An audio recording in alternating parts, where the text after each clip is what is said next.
অচক্ষ নামাজ পড়েই ভেবে বসবেন না যে অনেক কিছু করে ফেলছে। এক চিল্লা দিয়ে মনে করে ফেলবেন না যে দিনের জন্য অনেক কিছু করে ফেলছে। একটা হজ করেছেন, ওমরা করেছেন, সিয়াম রেখেছেন, দিনের জন্য দান সৎকার করেছেন, একটা মাদ্রাসা মসজিদ করেছেন, ভেবে বসবেন না আপনি সব অনেক কিছু করে ফেলেছেন এবং অন্যরা সব কক্রোচ তেলা পোকা, ওরা জাহান্নামে যাবে এমনটা মনে করবেন। জানি না আমরা যে কার আমলের কতটুকু আল্লাহর কাছে কবুল হচ্ছে।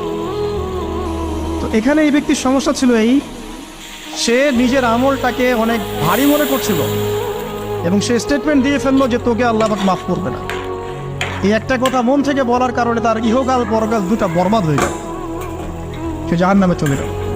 ঠিক আরেক ব্যক্তির ঘটনা আছে এমন, এগুলো সবগুলো রেফারেন্স আছে।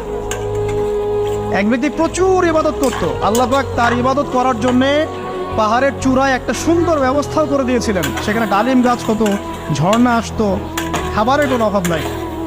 হাদিসে এসেছে 500 বছর সে ইবাদত করেছে। কত বছর? কিয়ামতের মাঠে এই ব্যক্তির অবস্থা এমন হবে, তাকে জান্নাতে প্রবেশ করানোর জন্য নিয়ে যেতে বলা হবে যাও আমার রহমতে জান্নাতে চলে যাও। আল্লাহ পাক তাকে এই কথাটা বলবেন, কিন্তু এই ব্যক্তি বলবে আমার আমলের কারণে আল্লাহ পাক বলবেন আমার রহমতে জান্নাতে চলে যাও। ব্যক্তি বলবে আমার আমলের কারণে। আল্লাহ রাব্বুল আলামিন তখন